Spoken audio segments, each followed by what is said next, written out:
तो चलिए दोस्तों, इस आर्टिकल को पढ़ने से पहले इसके कुछ इंपॉर्टेंट वर्ड्स को डिस्कस कर लेते हैं। रेज इश्यू इसका मतलब होता है मुद्दा उठाना। रेज वॉइस इसका मतलब होता है आवाज़ उठाना। रेज कंसर्न मतलब होता है चिंता जाहिर करना, चिंता व्यक्त करना। रेज ऑब्जेक्शन इसका मतलब होता है आपत्ति व्यक्त करना, आपत्ति जाहिर करना। रेज हैंड मतलब हाथ उठाना, हाथ खड़ा करना। स्ट्राइक डाउन इसका मतलब होता है, इसका कई अर्थ होता है और इस आर्टिकल में स्ट्राइक डाउन का अर्थ है अमान्य घोषित करना, मतलब गैर कानूनी, मतलब कि बताना। उसके बाद है अराइव एट अ कंक्लूजन, मतलब किसी निष्कर्ष पर पहुंचना। उसके बाद है क्विड प्रो को, इसका अर्थ होता है प्रतिदान, मतलब आपको जो बदले में मिला है और उसके आपको जो मिला है उसके बदले में जो मतलब दिया गया चीज़ होता है उसको क्विड प्रो को कहा जाता है। ठीक है। उसके बाद है इन कैश, इसका अर्थ होता है भुनाना। जैसे कि कोई चेक अगर आपको मिलता है तो आप क्या करते हैं, उसको इन कैश करते हैं, मतलब उसको भुनाते हैं। उसके बाद है यूनिनैनिमसली, यूनैनिमसली मतलब होता है सर्वसम्मति से, और सर्वसम्मति से लिया गया फैसला बहुत ही अच्छा फैसला होता है। तो यूनैनिमसली मतलब होता है सर्वसम्मति से। अब चलिए आर्टिकल पढ़ते हैं। आर्टिकल क्या कह रहा है? अ 5 जज bench of chief justice of India D Y Chandrachud, justice Sanjiv Khanna, B R Gavai, J B Pardiwala and Manoj Mishra delivered a unanimous verdict on Thursday striking down the electoral bonds scheme as unconstitutional। तो unconstitutional मतलब क्या होता है? असंवैधानिक होता है। और इलेक्ट्रल बॉन्ड क्या होता है? तो इलेक्ट्रल बॉन्ड बैंक जारी करते हैं, है ना। और इलेक्ट्रल बॉन्ड जो होता है मतलब कि फंडिंग का एक तरीका होता है। जिस तरीके से चेक जारी करता है बैंक, उस तरीके से इलेक्ट्रल बॉन्ड भी जारी करता है। और पॉलिटिकल फंडिंग के लिए इलेक्ट्रल बॉन्ड, मतलब पॉलिटिकल पार्टी है उसको मतलब कि दिया जाता है इलेक्ट्रल बॉन्ड। ठीक है। तो चलिए हम लोग समझते हैं कि क्या मतलब कि इसका सेंस है। तो कह रहा है कि चीफ जस्टिस ऑफ इंडिया यानी कि भारत के मुख्य न्यायाधीशों के 5 न्यायाधीशों का एक बेंच है ना। बेंच मतलब यहाँ पर बैठने वाला जो फर्नीचर होता है वो नहीं है दोस्तों, कलेक्टिव नाउन है बेंच। यानी कि अलग अलग चीज़ों या मतलब कि व्यक्तियों का जो समूह या सेट होता है उसका वो एक अलग नाम दिया जाता है, उसे ही कलेक्टिव नाउन कहा जाता है। तो जज का जो समूह होता है उसको क्या कहा जाता है? बेंच कहा जाता है। ठीक है। उस तरीके से मछलियों का समूह को स्कूल कहा जाता है। टाइगर के समूह को, लायन के समूह को क्या कहा जाता है? तो बोला जाता है ये प्राइड बोला जाता है। तो आप कलेक्टिव नाउन पढ़े होंगे। तो कह रहा है कि जो सीजेआई जो है इंडिया के, उसके 5 न्यायाधीशों का एक बेंच, एक समूह, जिसमें कौन कौन शामिल है तो सारे के नाम दिए गए हैं। तो उन लोगों उस बेंच ने क्या किया, उस पांचों का समूह ने क्या किया? तो एक फैसला सर्वसम्मति से, मतलब कि सर्वसम्मत फैसला सुनाया। कब? तो थर्सडे को, गुरुवार के दिन। और क्या करते हुए फैसला सुनाया? तो अमान्य घोषित करते हुए किस चीज़ को? तो इलेक्ट्रल बॉन्ड्स को, इलेक्ट्रल बॉन्ड्स स्कीम को, ये जो योजना है इलेक्ट्रल बॉन्ड्स का योजना है उसको मतलब कि स्ट्राइक डाउन करते हुए एक फैसला सुनाया। और किस रूप में उसको स्ट्राइक डाउन किया? तो कहा कि अनकॉन्स्टिट्यूशनल है, यानी कि ये जो है असंवैधानिक है। इलेक्ट्रल बॉन्ड्स स्कीम जो है असंवैधानिक है। ठीक है। आगे क्या कह रहा है? The bench was ruling on a batch of pleas challenging the legal validity of the central government's electoral bond scheme। अब देखिए जो बेंच है यानी कि 5 जजों का जो समूह है, ये कोई जरूरी नहीं 5 ही जज होगा, यहाँ पर 5 जज दिया है। कितने भी मतलब जज का समूह को क्या कहा जाता है? बेंच ही कहा जाता है। तो रूल मतलब यहाँ पर क्या होगा? फैसला सुनाना होगा, है ना। तो कह रहा है कि ये जो बेंच है वो क्या कर रहे थे? तो फैसला सुना रहे थे किस चीज़ पर? On a batch of plea. Plea मतलब क्या होता है? मतलब ये निवेदन होता है सीरियस प्रॉमिस को, सीरियस रिक्वेस्ट को प्ली कहा जाता है, जो कि कोर्ट कचहरी के मामले में ज़्यादातर कहा जाता है। प्ली मतलब सफाई भी होता है, ठीक है ना। तो बहुत सारे निवेदन किए गए थे, तो इसलिए बैच का प्रयोग किया गया है। ये भी क्या, बहुत सारे निवेदन का एक कलेक्शन था उनके पास। और वो क्या कैसे मतलब कि प्लीज थे, तो चैलेंज करने वाले, चुनौती देने वाले। किस चीज़ को चुनौती देने वाले, तो जो कानूनी वैधता है सेंट्रल गवर्नमेंट का, यानी केंद्र सरकार का जो इलेक्ट्रॉन बॉन्ड्स स्कीम का जो कानूनी वैधता है, मतलब कि वैलिडिटी है, उसको चैलेंज करने वाले सारे के सारे मतलब कि प्लीज थे। आगे क्या करा, विच अलाउ, जो मतलब कि योजना इलेक्ट्रॉन बॉन्ड स्कीम क्या करता है, तो अलाउ करता है फॉर एनोनिमस। एनोनिमस मतलब क्या होता है, बेनाम फंडिंग टू पॉलिटिकल पार्टीज। यानी कि इलेक्ट्रल बॉन्ड्स स्कीम के तहत क्या होता है, तो बेनाम मतलब कि क्या होता है, फंडिंग होता है, मतलब बिना नाम का फंडिंग होता है पॉलिटिकल पार्टीज को, है ना। आगे क्या करा, at the start of the judgment, यानी कि जजमेंट के शुरू में CJI चंद्रचूड़ सेठ, CJI चंद्रचूड़ ने कहा, देर आर टू ओपिनियंस, दो मतलब कि ओपिनियंस है। वन बाय हिमसेल्फ, एक खुद के द्वारा, and another by justice Sanjiv Khanna, और दूसरा जो है संजीव खन्ना के द्वारा।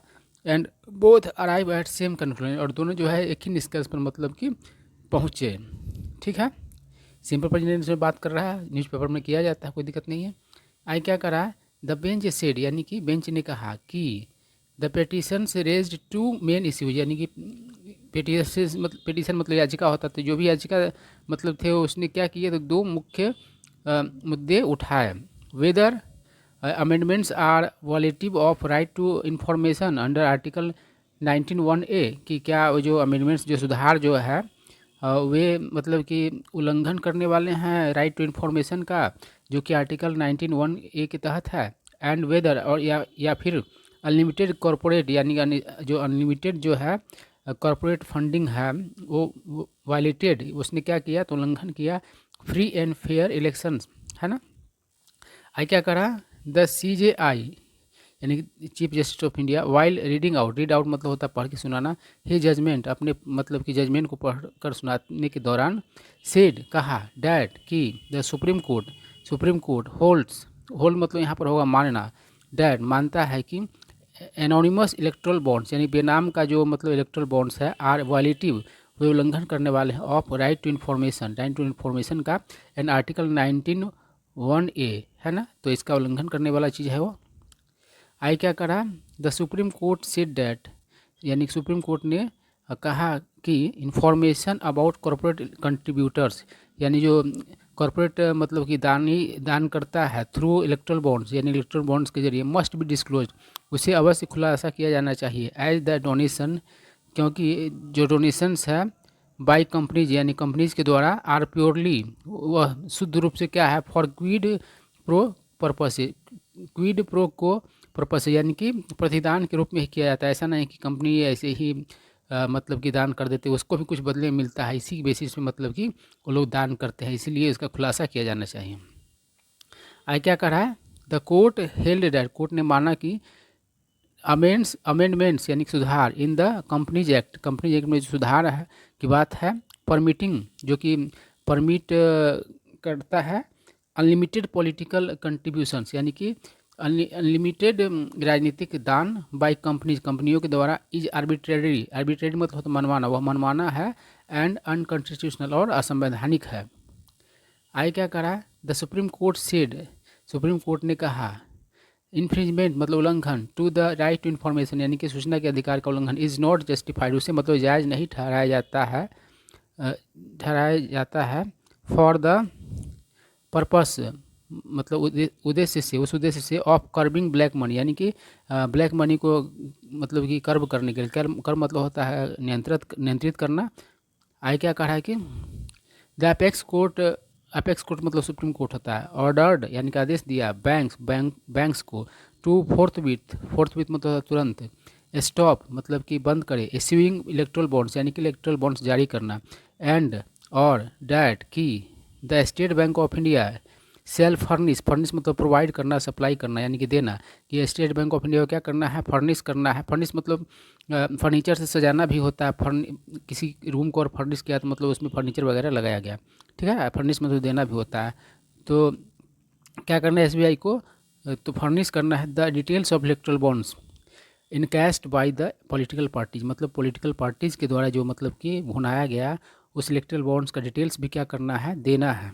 आगे क्या करा, द कोर्ट सीट, कोर्ट ने कहा डैट कि एसबीआई शुड सबमिट, कि एसबीआई क्या करे, सबमिट करे द डिटेल्स, ब्यौरा, to the Election Commission of India, Election Commission of India को क्या करना है उसको, तो ब्यौरा मतलब कि देना है। एंड ईसीआई, और ईसीआई को सेल पब्लिश, उसे क्या करना करेंगे, तो पब्लिश करेंगे दीज डिटेल्स इन ब्यौरा को ऑन द वेबसाइट पर। आई क्या करा, अ 5 जज कॉन्स्टिट्यूशन बेंच हीडेड बाई मतलब अगुवाई वाला चीफ जस्टिस चंद्रचूड़, यानी कि 5 जज का जो 5 न्यायाधीश का जो कॉन्स्टिट्यूशन बेंच है जिसका अगुवाई मतलब कि chief justice of India Chandrachud के द्वारा है, had on November 2 last year, 2 नवंबर को मतलब पिछले वर्ष क्या किए, reserve the it's verdict in the matter. तो देखो यहाँ पर रिजर्व नहीं होना चाहिए, रिवर्स होना चाहिए। रिवर्स वर्डिक्ट मतलब क्या होता है, नहीं रिजर्व भी चलेगा। रिजर्व मतलब क्या होता है, मतलब कि उसको अपने पास रखना, है ना। कोर्ट के केस में ये रिजर्व का प्रयोग किया जाता है कि कोई फैसला सुरक्षित रख लेती है कोर्ट, तो रिजर्व का प्रयोग किया जाता है। तो अपने फैसला को कर लिया था, रिजर्व कर लिया था इन द मैटर, इस मामले में। और रिवर्स द वर्डिक्ट मतलब क्या हो जाएगा, फैसला को पलट देना, तो यहाँ पर रिजर्व ही है। आई क्या कर रहा है, द स्कीम, ये जो योजना है, which was notified by the government on January 2018, जो मतलब कि सूचित नोटिफाई किया गया सरकार के द्वारा 2 जनवरी 2018 को, वाज पिस्ड, उसे पिच किया गया एज एन अल्टरनेटिव, मतलब कि विकल्प के रूप में, टू कैश डोनेशन, यानी कि जो दान है उसको कैश करने के रूप में, मेड टू पॉलिटिकल पार्टी, जो कि राजनीतिक दलों को किया जाता है, एज पार्ट ऑफ एफर्ट्स, यानी उस कोशिश के रूप में, टू ब्रिंग इन ट्रांसपेरेंसी, मतलब कि पारदर्शिता लाने के लिए, इन पॉलिटिकल फंडिंग, मतलब कि राजनीतिक दान में। आई क्या कर रहा है, according to the provisions of the scheme, मतलब स्कीम के प्रोविजंस के अनुसार, only the political parties registered under section 29A of the Representation of the People Act 1951 and which secured not less than 1% of the votes polled in the last elections to the Lok Sabha or state legislative assembly are eligible to receive electoral bonds। तो कह रहा है कि इस योजना है उसके provision के अनुसार सिर्फ वे पॉलिटिकल पार्टी, राजनीतिक दल जो कि रजिस्टर्ड है सेक्शन 29A, जो कि है representation of the People Act 1951, है ना, उसके तहत दर्ज है, और जो मतलब कि प्राप्त किया, सिक्योर मतलब प्राप्त करना, नॉट लेस देन 1% वोट्स, जो कि 1% से कम वोट नहीं प्राप्त किया है, इन द लास्ट इलेक्शन, पिछले मतलब कि इलेक्शन में, जो कि लोकसभा के इलेक्शन है या फिर स्टेट लेजिस्लेटिव मतलब इलेक्शन, मतलब विधानसभा के इलेक्शन है, are eligible to receive electoral bonds, यानी कि 1% से कम और प्राप्त किया है तो उसको मतलब कि हक नहीं है कि इलेक्ट्रल बॉन्ड्स प्राप्त करें। है क्या कर रहा है, an electoral bond is instrument in the nature of promissory note और बियर बॉन्ड। ये जो है इलेक्ट्रल बॉन्ड क्या होता है, एक इंस्ट्रूमेंट है किस प्रकृति का, तो प्रोमिसरी नोट का, ये सब जो है बैंक ही जारी करता है, और बियरर बॉन्ड विच कैन, जो मतलब खरीद बी परचेस, जो खरीदे जा सकते हैं बाई एनी इंडिविजुअल, किसी भी व्यक्ति के द्वारा, कंपनी के द्वारा, और फर्म के द्वारा, संगठन के द्वारा, और एसोसिएशन ऑफ पर्सनस, और चाहे उन मतलब कि लोगों के एसोसिएशन के द्वारा, प्रोवाइडेड बशर्ते द पर्सन, यानी कि वो व्यक्ति, और body is citizen of India और इनकॉर्पोरेटेड और एस्टेब्लिश्ड इन इंडिया। ठीक है, तो ये सब शर्त है। आई क्या करा है, the bonds are issued specifically for the purpose of contribution of funds to political party. ये जो बॉन्ड्स है वो जारी किए जाते हैं विशेष रूप से दान के उद्देश्य से, किसको, पॉलिटिकल पार्टीज के लिए। The centre is in an affidavit, तो केंद्र सरकार ने एक एफिडेविट में हेड सेट कहा डैट कि द मेथोडोलॉजी, यानी कि जो तरीका है of the electoral bonds scheme are completely transparent, वो बिल्कुल ही क्या है तो पारदर्शी है। मोड ऑफ पॉलिटिकल फंडिंग, मतलब कि पॉलिटिकल फंडिंग एक ट्रांसपेरेंट तरीका है। एंड इट इज़ इम्पॉसिबल, और ये असंभव है टू गेट ब्लैक मनी, मतलब कि ब्लैक मनी प्राप्त करना, और अनअकाउंटेड मनी, या मतलब ऐसा पैसा जिसका लिखा जोखा नहीं, इसको प्राप्त करना। आगे क्या कर रहा है, various petitions had been pending before the top court, मतलब विभिन्न पिटिशंस जो है पेंडिंग रहे हैं टॉप कोर्ट के सामने, चैलेंजिंग अमेंडमेंट, जो कि इस अमेंडमेंट को मतलब कुछ चुनौती देने वाले थे। Made it to different statute मतलब रूल, मतलब नियम होगा, कानून होगा, जो कि भिन्न भिन्न मतलब कानूनों को मतलब कि के विरुद्ध मतलब किया गया था, चैलेंज करने वाला। थ्रू फाइनेंस एक्ट 2017, इस एक्ट के जरिए, and finance act 2016 on the ground, इस आधार पर कि दे हैव ओपन डोर्स, कि उन लोग क्या किए हैं, दरवाज़ा खोल दिए टू अनलिमिटेड अनचेक्ड, मतलब अनियंत्रित फंडिंग ऑफ पॉलिटिकल पार्टीज,